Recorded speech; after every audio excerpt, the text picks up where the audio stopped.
Bonsoir mesdames, bonsoir messieurs, bienvenue non pas sous la pierre à voir, mais à Télésaxon. Effectivement, il caille un petit peu, hein, c'est temps un petit peu de refroidissement, mais il faut dire aussi que l'hiver arrive gentiment et qui dit fin d'année, il dit aussi période festive. Enfin, on l'espère, puisqu'on ne sait pas tous ce que le Père Noël nous prépare cette année. En tout cas, j'espère que vous, de votre côté, vous allez bien. J'espère aussi que vos proches se sentent bien. Et puis pour ceux qui ont un petit peu de soucis, eh ben, une pensée en tout cas à tous ceux qui sont en train de lutter contre le froid, contre la maladie et contre aussi la chose dont on taira le nom qui commence par C. Donc un programme ce soir un petit peu pour vous réchauffer. Donc nous irons à la rencontre d'Odette Mottier, qui est en fait une fervente... alors je ne sais pas comment on appelle, hein, je connais les Saxonins, mais les gens de Tobassière. Bon, ce sont aussi des Saxonins, mais je pense quand même qu'ils ont un sobriquet qui leur est propre. Donc elle va nous raconter un petit peu son parcours de vie, en fait, la vie en fait à Tobassière. Donc ça, ce sera tout à l'heure.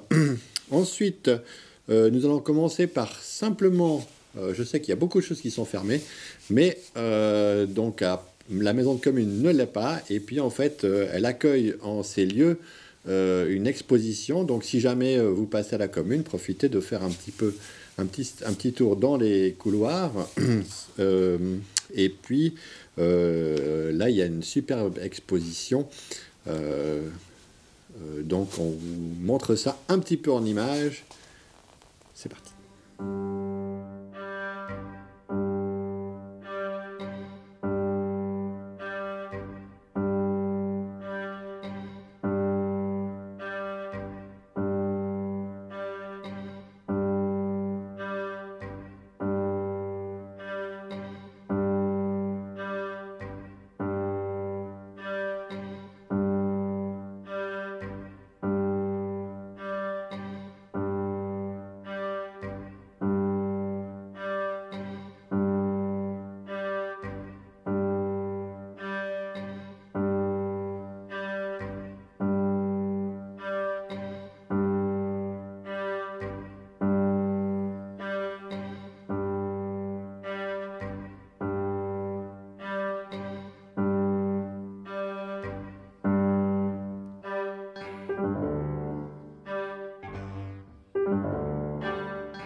Un artiste peintre qui était inspiré de notre belle région et avec quelques clins d'œil à Saxon.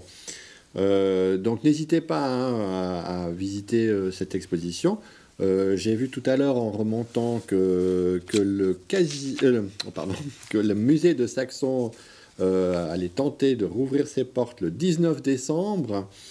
Et donc, comme ça, pour les gens qui n'ont pas pu profiter de l'exposition en cours, ben, en fait, il y a une prolongation qui est faite jusqu'au 27 février. Donc, n'hésitez pas à y aller. Hein. Donc, pour ceux qui ne connaissent pas le musée, ben, il y a toute l'histoire de Saxon. Et il y a la salle, l'exposition temporaire de Patrick Thomas, peintre de Saxon, mais qui fait franchement des belles choses. Donc, ça vaut le coup d'œil. N'hésitez pas à y aller à partir du 19 décembre. C'est jusqu'au 27 février. Toutes les mesures sanitaires sont respectées. On peut faire confiance à l'équipe du musée.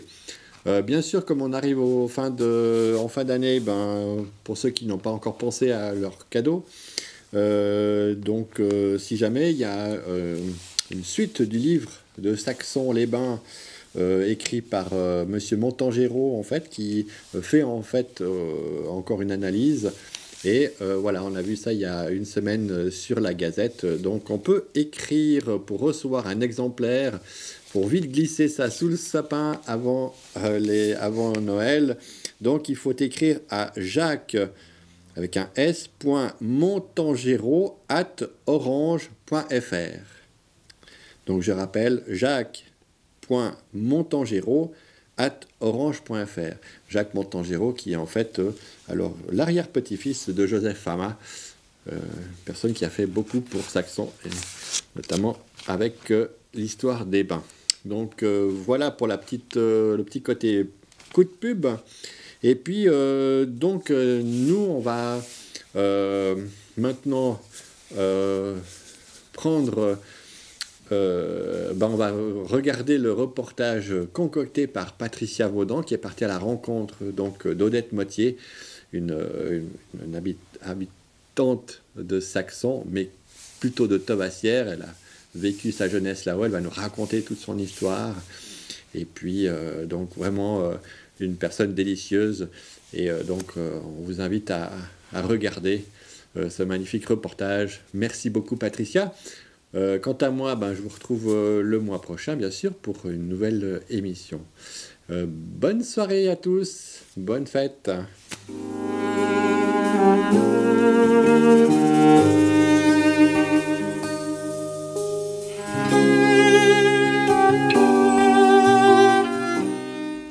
Ici, Tovassières, c'était le fief de la famille de ma grand-mère paternelle. C'était les Borjas. Alors, et ma grand-mère avait tout son terrain ici. Elle avait 5 hectares de terrain à Tovassières. C'était pas des vignes et des champs d'abricotiers, c'était des pierriers, des forêts et des prés, ce qu'on avait à l'époque. Mais ma grand-mère, je crois qu'elle était déjà née ici, grand-mère.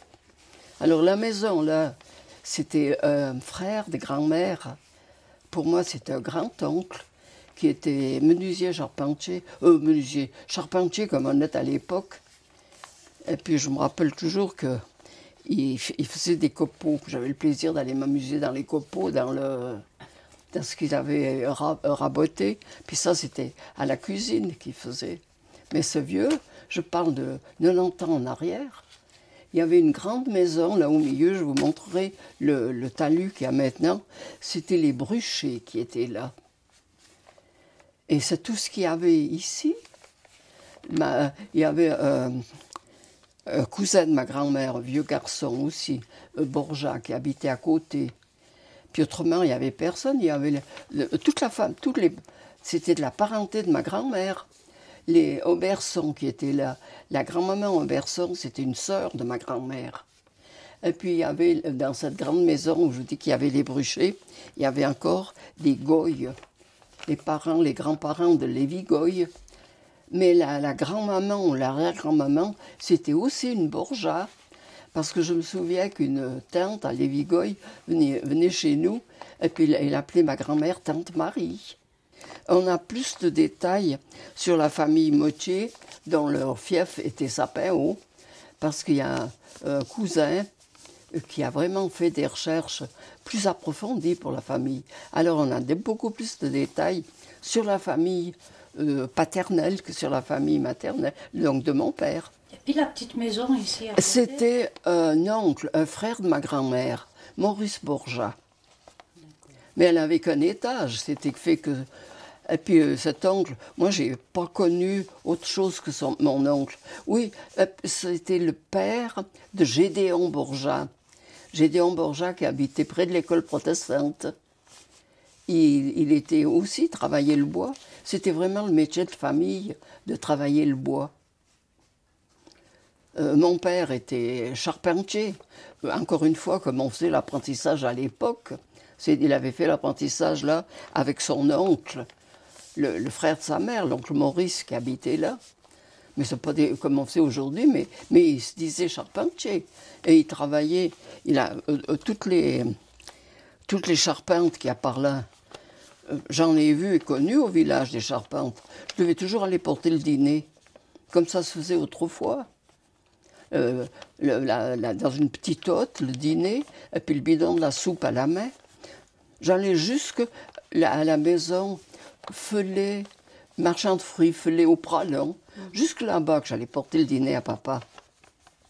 Et j'allais à Sapin-Haut, il faisait des réparations à Sapin-Haut, j'allais à Sapin-Haut. Ça, c'était, je trouve, un peu inconscient, d'envoyer une gamine traverser le torrent et tout, pour aller à Sapin-Haut, parce que c'était un petit sentier à flanc coteau. Juste le sentier. Du reste, mon arrière-grand-père est tombé là, il a glissé, il est tombé au torrent et il est mort là, en 1907 ou 8. On traversait 2 torrents. Le premier torrent, que c'est le torrent de Vla, qu'on appelle, c'est juste, qui passe ici, qui existe toujours, qui avait des gorges assez profondes.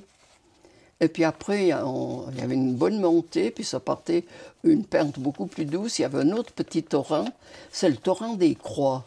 Et partout, il y en a des maisons, quand je passe, je dis « Oui, ici je connais la charpente, ici je connais, ici je suis venu porter le dîner à papa. » Encore la maison au fond des Cars, c'était le facteur Gaillard.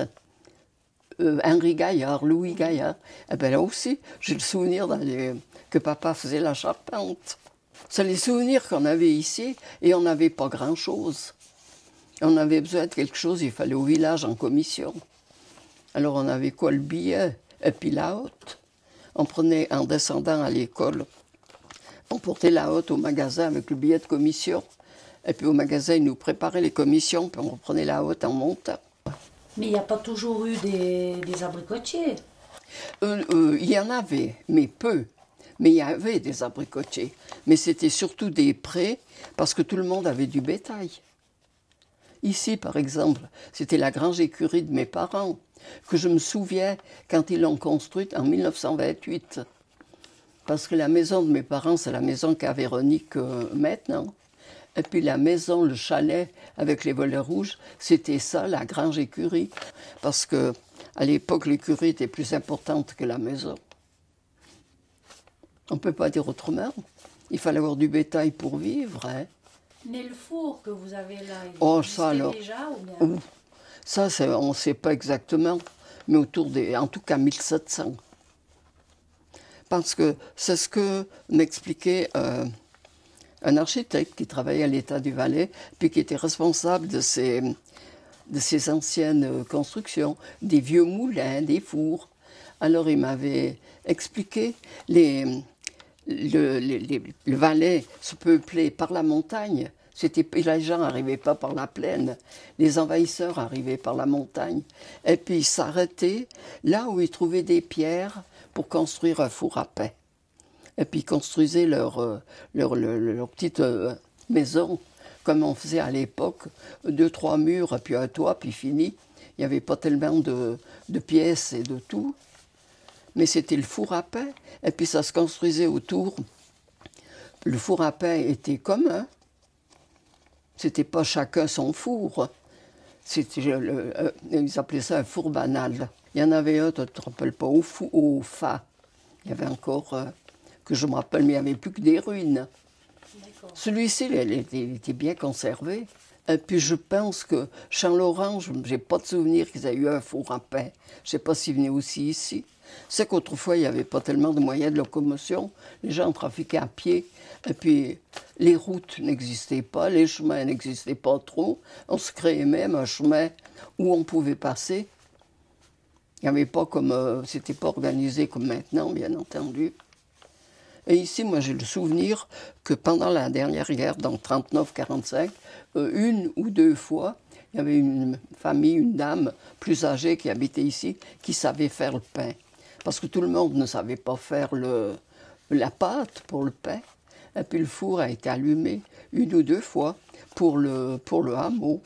Il y avait que cette dame qui était plus âgée, qui avait le souvenir de faire le pain. Mais autrement, non, on ne faisait pas. Et puis ça, c'était à des voisins aussi, mais enfin, c'était au service de tout le monde. Maintenant, il est à moi parce que j'ai acheté le coin.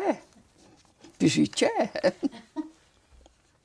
J'aurais dû le faire réparer beaucoup plus tôt, mais que voulez-vous?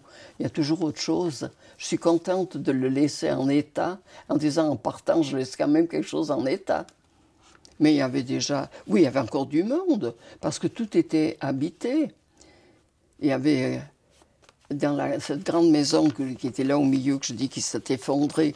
Ce qu'il y a de dommage de cette maison, on n'a aucune photo. Et la maison s'est effondrée, elle était vide, d'accord, en 1966. Alors là, il y avait 3 ménages.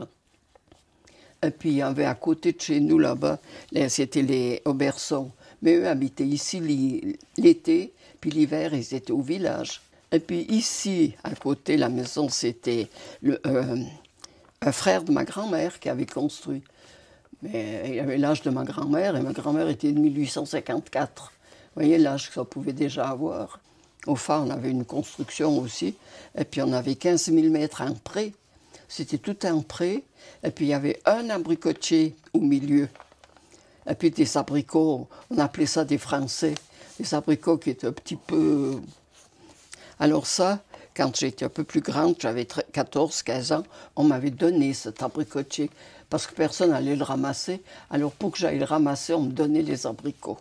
Alors je montais avec une hotte et puis 2 paniers, puis je descendais avec ma hotte et puis mes 2 paniers d'abricots. Puis ça, c'était mes petits sous. Et vous voyez ce qu'on pouvait faire comme petits sous à l'époque avec ça. Puis je dis, c'était pas de bons fruits. Ces fruits étaient facilement ouverts. Ils se fendaient facilement. Mais pas seulement la fente, comme quand il pleut. Ils se fendaient là, à la jointure, comme on ouvre l'abricot. Alors vous voyez, si c'était des vieilleries, et c'est le seul abricotier qu'il y avait au phare. Puis après, petit à petit, ils ont commencé à planter 2-3 arbres autour, parce que là aussi, il y avait des maillets où on allait faire les foins, bien entendu. Tout le monde plantait un petit champ de seigle ou de froment, un petit champ, un terrain comme on avait.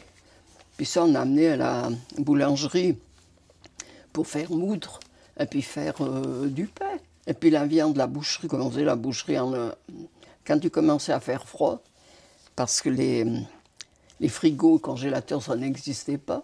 Alors c'était le froid qui conservait un peu la viande, et puis la fumée. Alors on avait beaucoup de fumée, les plaques de lard, le jambon. On en avait tellement assez de cette nourriture, mais c'est ce qu'on avait toute la semaine. Un morceau de lard avec n'importe quel légume, beaucoup de choux, de choucroute. Et je me rappelle aussi qu'on plantait... Ici, c'était très bon pour les légumes. On avait de bonnes carottes, on avait des poireaux, des légumes d'hiver, des légumes qui se conservent. Et on vivait presque en autarcie. On achetait le pain, mais on n'achetait pas trop de choses, parce que dessous, il n'y en avait pas. On vivait avec le lait des vaches. On avait 3, une bonne année, on avait 4 vaches. Et puis on portait le lait à la laiterie à 10-12 centimes le litre. Et porter le lait en descendant à l'école à 9-10 ans, la boîte de lait au dos, porter à la laiterie. Et puis prendre la boîte à l'école, remonter avec la boîte à midi. Et puis retourner le soir, redescendre le soir.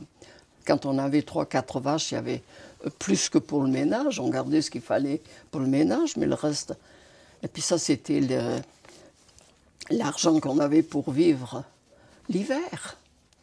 Et l'été, on avait de la campagne, mais il n'y avait pas tellement de campagne, tellement de choses de rapport, quelques champs d'abricotiers, mais c'était plus des abricotiers un peu perdus, un peu disséminés dans les champs.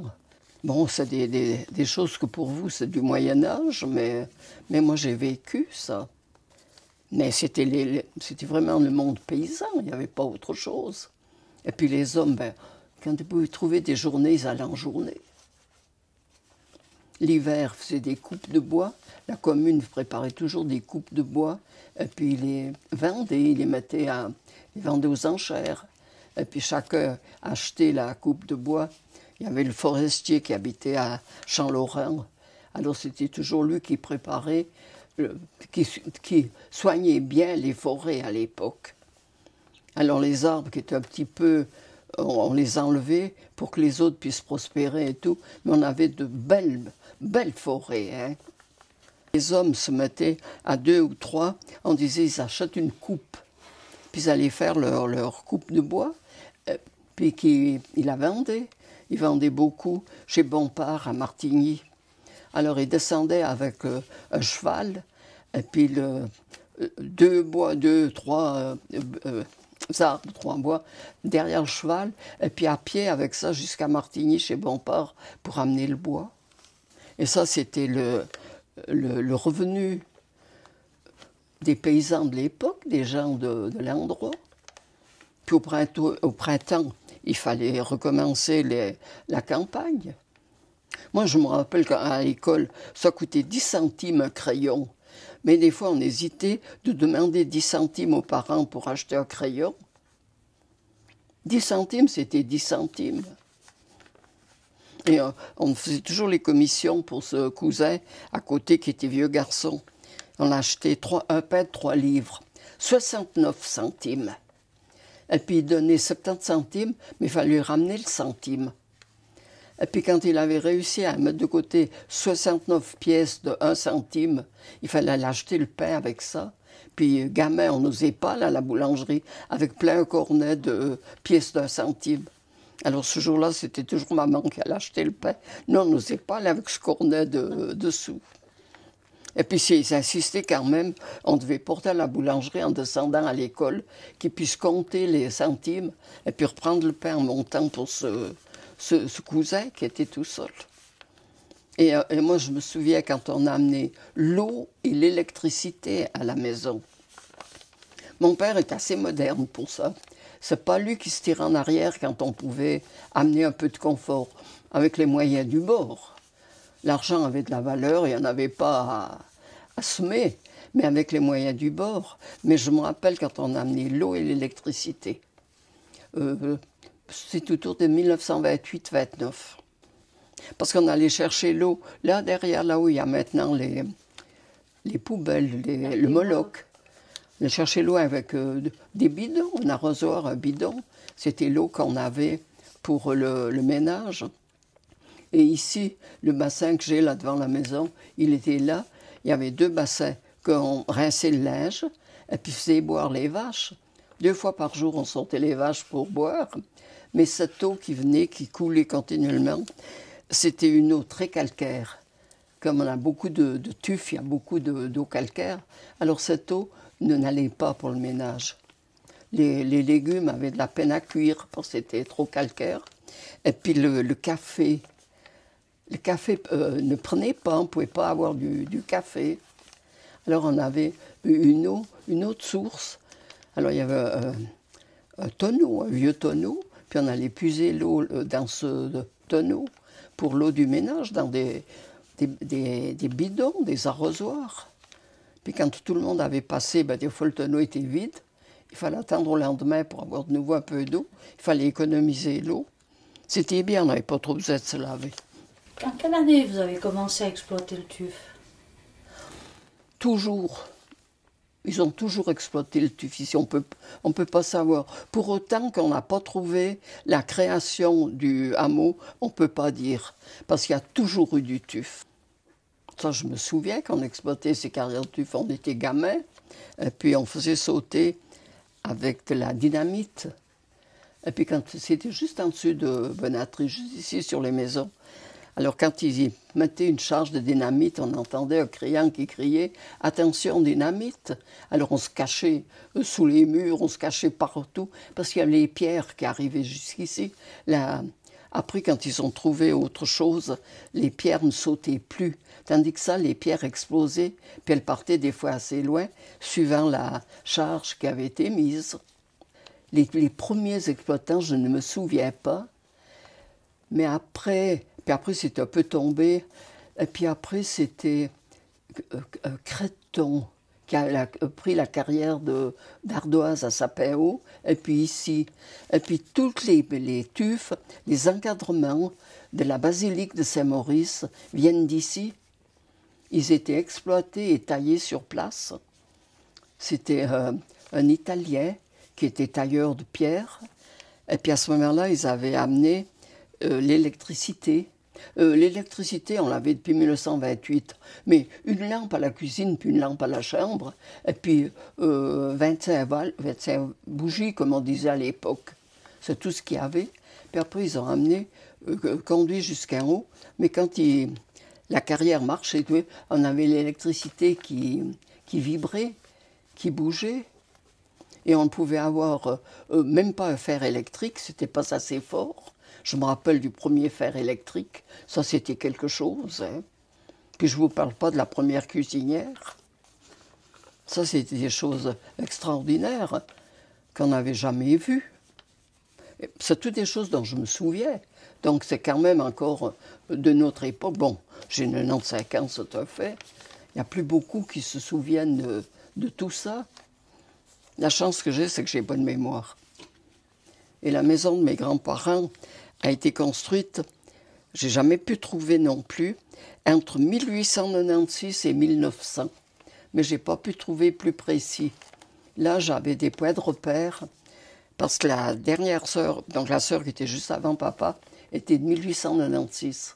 Puis elle était encore née dans la vieille maison qu'il y avait. Et papa était de 1900, il est né dans la nouvelle maison. C'est le seul qui est né dans la nouvelle maison. Alors c'est comme ça que j'ai un petit peu daté cette maison. Et la maison de mes parents, la maison de Véronique maintenant, je dis elle est entre 1896 et 1900. Elle avait 120 ans. C'est pour ça que dans la famille de papa, de la famille des Motier, on a eu plus de chance, parce que papa avait un cousin qui était docteur en droit au département fédéral de justice et police. Alors lui, il avait le temps, il avait d'abord les moyens, et puis il avait le temps, puis il était très famille. Alors c'est lui qui avait fait beaucoup de recherches sur la famille de mon père, mais tandis qu'ici, on n'avait pas. Et la famille de mon père était établie à Sapin-Haut. Ils sont arrivés de France, ils se sont d'abord arrêtés dans la vallée du Trier, et puis après ils sont venus s'établir ici, à Sapin-Haut. C'est pour ça qu'on a ces renseignements. Mais sur la famille de ma grand-mère, on n'a rien. C'est tellement vieux, puis il fallait s'intéresser à l'époque. Puis il faut dire qu'à l'époque, ma grand-mère ne savait pas lire. Ma grand-mère était de 1854. Elle a appris à lire avec les enfants qui allaient à l'école. Pour finir, son plaisir, c'était de lire ses petits romans de poche. Il y en avait plein une armoire à la maison quand on a débarrassé.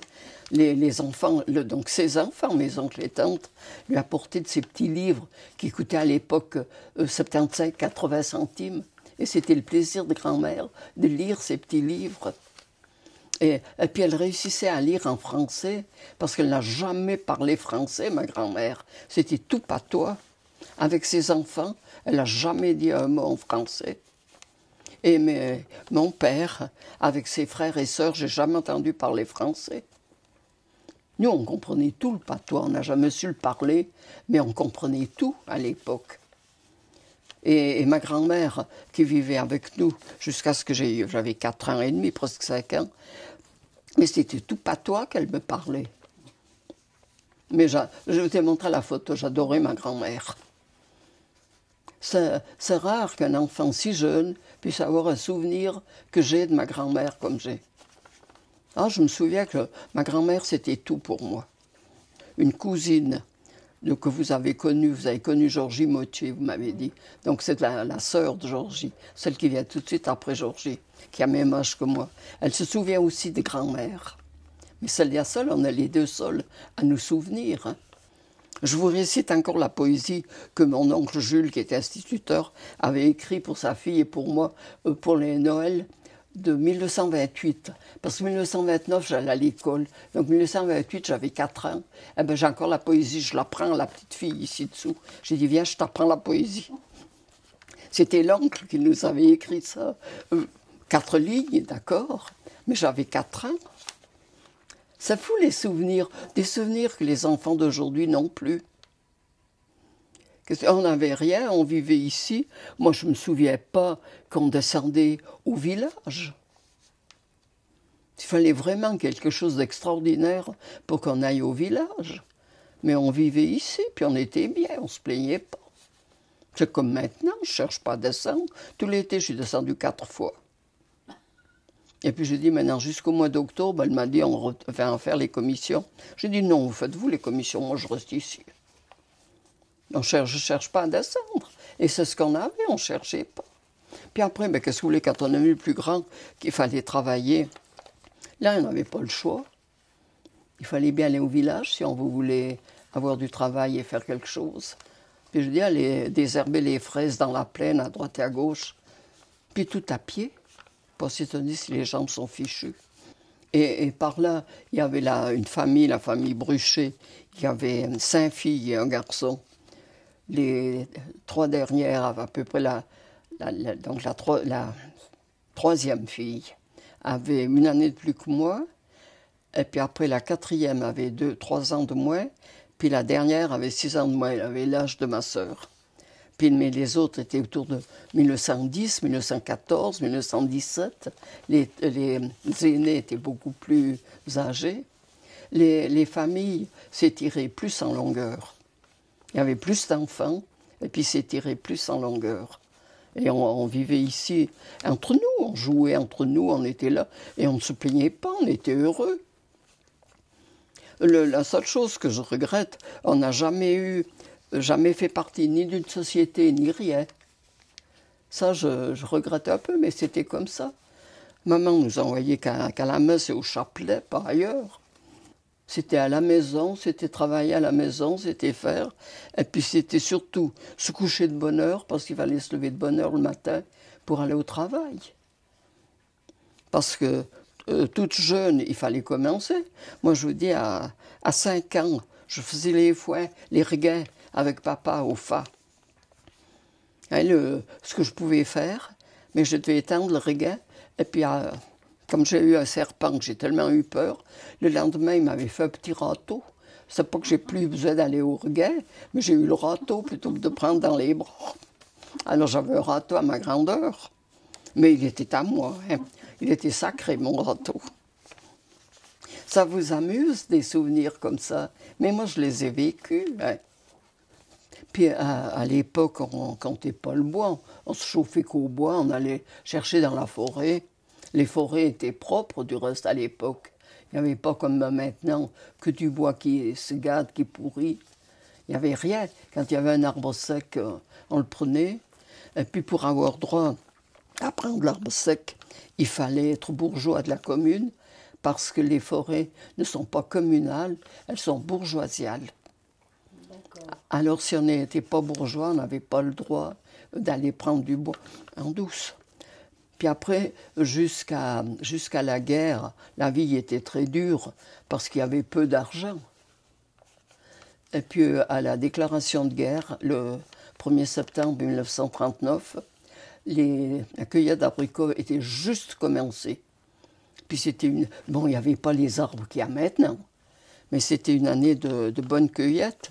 Et puis comme les frontières ont été fermées du soir au matin, les abricots, c'était 30-35 centimes le kilo, le premier choix. Puis comme les frontières ont été fermées, c'était 1 franc le kilo, tout venant. Alors cette année-là, on a déjà fait quelques sous, mais en ayant peu, en n'ayant pas ce qu'il y a maintenant. Avec ce qu'il y a maintenant, oui, ça aurait valu la peine. Mais c'était déjà pas mal, 3 fois plus que ce qui valait, c'était déjà quelque chose. Et puis pendant les années de guerre, ça a été de bonnes années. Les frontières étant fermées, on était obligés de vivre avec ce qu'il y avait. Puis c'est un peu là qu'ils ont commencé à planter, à faire des plantations d'abricotiers. Moi, j'ai un arbre ici devant, il y a 45 ans qu'on a fait la maison, mais l'arbre était déjà avant la construction de la maison. Et un là derrière aussi. Et les arbres tenaient, venaient vieux. Et c'est depuis la guerre qu'on a commencé à planter vraiment, à faire de la grande culture, hein. Il y a la déclaration de guerre, il y avait le tambour. Il y avait ici à Saxon, comment est-ce qu'on appelait Félix Tambour. Quand il y avait qu'il fallait expliquer, qu'il fallait aviser la population pour quelque chose, il sortait le tambour, puis on entendait le tambour, et puis il tapait. Alors, il y avait une façon de taper le tambour qu'il avait eu quelque chose à donner. Puis après, il lisait avec le plus de voix possible. Des fois, on entendait depuis ici. Puis sans ça, on devait aller au village se renseigner, savoir ce qu'il y avait. Et puis, on avait déjà ici le téléphone. Le premier téléphone qu'il y a eu, c'était, je crois que c'était 1 franc 75 par mois d'abonnement. Et puis, on était 3 pour payer l'abonnement. Je vous dis, c'était l'oncle, le frère de mon père, un cousin à côté, et puis chez nous. Et puis on payait. Et puis s'il y avait une communication, il y avait une boîte, il fallait tout juste mettre les sous. Et puis pour téléphoner, il fallait appeler. Il y avait un gling-gling-gling, je ne sais pas comment ce qu'on appelait. Il fallait demander le numéro de téléphone à la poste. Et, ici, le numéro de Tovassière, c'était le 27. C'était le numéro ici. Puis c'était un grand appareil contre le mur. Et puis on parlait dans un cornet, la poste, il vous répondait. Puis c'était la poste qui vous donnait le numéro qu'on demandait. Mais c'était pas des numéros comme on a maintenant. Je dis ici, c'était 27.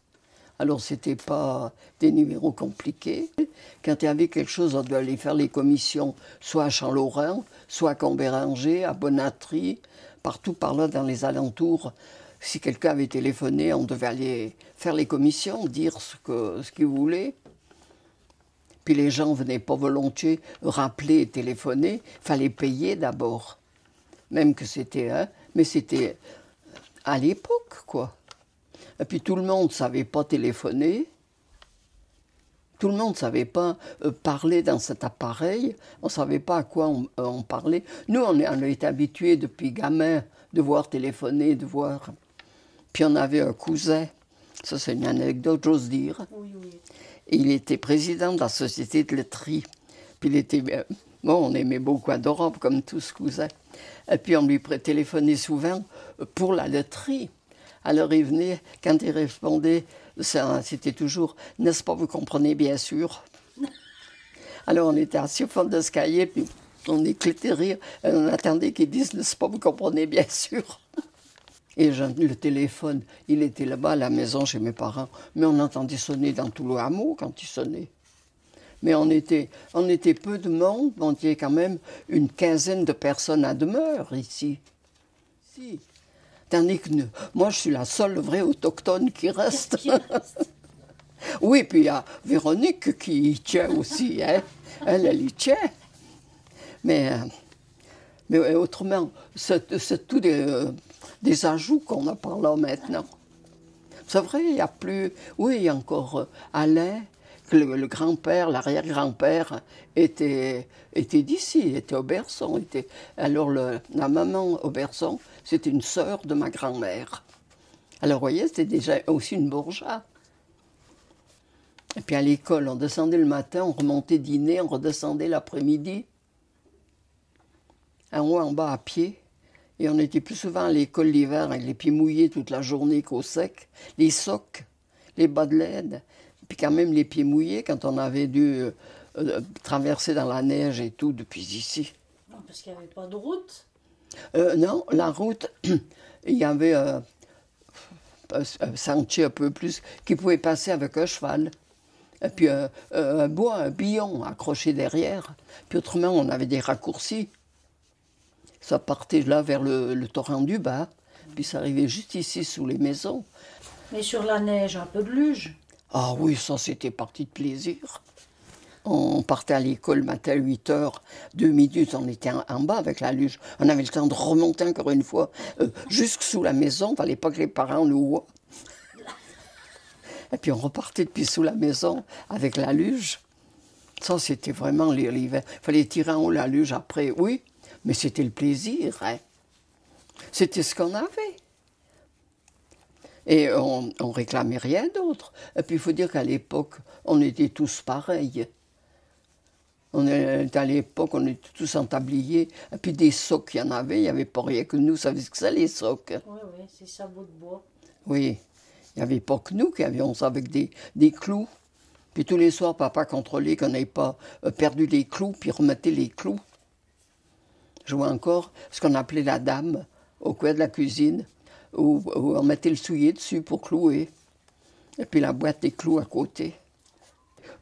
pense que j'étais, moi, la dernière génération à avoir porté des socques. Après, c'était quand même des souliers montants. Mais moi, c'était les socques. Et puis, je vous dis, ici, c'était la grange écurie de mes parents. C'est nous qui avons fait pour avoir un pied-à-terre. Parce que j'avais quand même 4000 mètres en abricotier ici en haut. Ça, c'était autrefois un champ de blé, ou bien un champ, puis après, c'est devenu un pré. Puis petit à petit, ben, il y a deux lignées d'abricotiers qui longent le chemin de Champassé, le chemin qui va au village. Ils sont de 1925. Et il y a encore des arbres. Ils ne sont plus en très bon état parce que quand on donne travailler, c'est un peu misère. Hein. Mais pendant qu'on les entretenait, on avait de beaux arbres et puis des beaux fruits. On avait amené une année chez le marchand 98% de premier choix. C'est un gros problème, un gros connage, 98% premier choix. Et chez Fritex, ils nous avaient dit, c'est la plus grosse qualité qu'on a eue. Mais autrefois, c'était tout des prés. Maintenant, c'est domaine à Morin, là, à l'entrée, ici, de l'autre côté. C'était que des prés. Des prés, puis des vieux pommiers par là-dessus. Il y avait quelques Canada, puis il y avait, je ne sais pas ce qu'étaient des pommes qu'on n'aimait pas, on appelait des pommes douces. Des grosses pommes rouges, mais qui n'avaient pas de goût. Pas du tout d'acidité, pas de goût. On appelait ça les pommes douces. Puis c'était des grands arbres. Mais c'était ce qu'il y avait. Et nous, on avait sous la maison un Canada et puis 2 francs roseaux, les pommes de l'époque. Puis ça, on les mettait à la cave, c'était du béni. Puis tous les jours, pour aller à l'école, on prenait une pomme pour la récréation. On n'avait pas 50 centimes pour aller acheter un petit pain. Et nous, je vous dis, on allait à l'école depuis ici. Et mes parents, mon père déjà, et mon oncle était instituteur, descendait, remontait dîner, redescendait l'après-midi. Alors l'oncle, la boye du lait, portait à la laiterie, et puis une gamine d'une main, puis une de l'autre. Et puis souvent aux pieds, les crampons sous les souliers, tant que les chemins étaient glacés et mauvais. La première année d'école, j'avais 5 ans, en 29. Alors la première année, je ne suis pas montée dîner. J'allais dîner justement chez Georgie Mottier, chez les parents. Donc le papa de Georgie, c'était un neveu de mon père, mais qui avait déjà 2 ans de plus que papa. Alors moi, j'étais là en famille, comme avec eux. Il y avait 3 filles et un garçon. Mais non, la première, il n'y avait pas la dernière, parce qu'une était de 29 et une de 30. Alors celle de 29, c'était un bébé. Et puis il y avait Georgie et Iris, les 2 aînés. Puis moi, j'étais la 3e, là. Je me vois encore assise au bout de la table avec... la seule chose que j'aimais pas, c'était les spaghettis aux tomates, puis qu'il y avait les grains de tomates, et puis les bouts de pelure. Et encore maintenant, tu ne trouves pas des grains de tomates et des bouts de pelure chez moi, hein? Eh oui, c'est les souvenirs d'autrefois. Et une de ses tantes, tante Alfredine, qui habitait là, je vous dis où habitent les Dupont maintenant, c'était pas l'aînée, c'était juste après, je crois, à papa, à sœur. Elle donnait le sein à papa quand papa était bébé. Elle avait déjà un fils qui avait 2 ans de plus que papa, mais à l'époque, il donnait le sein longtemps. Quand papa est né, c'est elle qui donnait le sein à papa, à son petit frère. D'accord. Alors cette tante-là, c'était vraiment une grand-mère pour nous. Puis en étant plus âgés, ils étaient déjà plus à l'aise. Alors il y avait des prés ici à Bonatry, au-dessus, ici en dessus. Alors quand tante Alfredine, vous savez qu'ils faisaient les foins, on était toutes dévouées pour aller lui aider à rateler le foin, parce qu'elle avait un carton de tête de nègre. C'était pas acheter une tête à la fois, elle avait carrément le carton. Alors on était zélés. Tous les gamins, on avait les râteaux et puis on allait rateler le foin pour avoir. Et puis on disait, on revient, quand il y a renouveau du foin sec, on revient. Il n'y avait pas besoin de nous appeler. Mais on avait un esprit de famille beaucoup plus développé qu'aujourd'hui. Et tout ça à Tovassières. Et je suis restée à Tovassières jusqu'à 27 ans, jusqu'à ce que je me marie. Puis j'aurais mieux fait de rester encore plus longtemps. Après, la première place, j'étais boniche. Vous voyez comme on faisait à l'époque, bonne à tout faire. J'étais à la boulangerie chez Leclerc, Alors je partais le matin d'ici à 6h30, il fallait ouvrir le magasin. Lui était au service militaire, puis c'était la femme qui faisait le pain. Alors quand j'arrivais, il fallait préparer. Elle avait fait le pain, elle avait sorti sa fournée, nettoyé le four. Moi, je préparais le magasin, et puis elle allait se coucher. C'était normal. Elle avait travaillé toute la nuit en faisant le pain. Et puis là, au magasin, là, il y avait encore le dépôt du journal La Suisse. Ils apportaient là un paquet, puis les gens venaient chercher 10 centimes le journal. Ça coûtait 10 centimes La Suisse. Et puis il y avait un monsieur à côté, il venait toujours chercher le journal pour le feuilleton. Ça, vous n'avez pas connu. Au fond d'une page, allongée comme ça au fond, il y avait une histoire, un feuilleton. Alors il y en avait un bout tous les jours. Alors il venait chercher le journal que pour lire le feuilleton. Et il est mort le lendemain que le feuilleton était terminé. Oh. Et puis après, j'étais bonne à tout faire. Chez Clavien, le boucher, Paula est à l'hôpital. Elle avait eu le premier des gamins, puis je ne savais pas bien été, je ne sais pas ce qu'il y avait eu. On ne nous disait rien du reste. J'étais aussi passé un mois. J'avais 16 ans, 17 ans. Je faisais la popote pour 3 hommes tous les jours. Tous les matins, ils m'apportaient la viande et puis ils me disaient comment ce qu'il fallait faire. Et je me rappelle qu'il y avait une corbeille de linge à repasser. J'avais mis 1 mois pour repasser cette corbeille, un moment l'après-midi. Et puis il fallait faire les escaliers, étaient en bois. Il fallait les passer à la paille de fer et puis les encaustiquer. Puis quand on avait fini d'encaustiquer, il y avait le garçon boucher qui montait à la chambre en au-dessus avec les bottes qui sortaient du laboratoire, qui sortaient de l'abattoir. Alors moi, je venais de faire l'escalier, et puis tout ça pour 100 ou 120 francs par mois. Et puis c'était toujours 10 heures le soir que j'arrivais ici. Puis après, j'ai commencé à travailler à Sion. J'ai travaillé dans un magasin aussi à Sion. L'apprentissage, c'était sur le tas. On n'avait pas tant d'apprentissage à l'époque.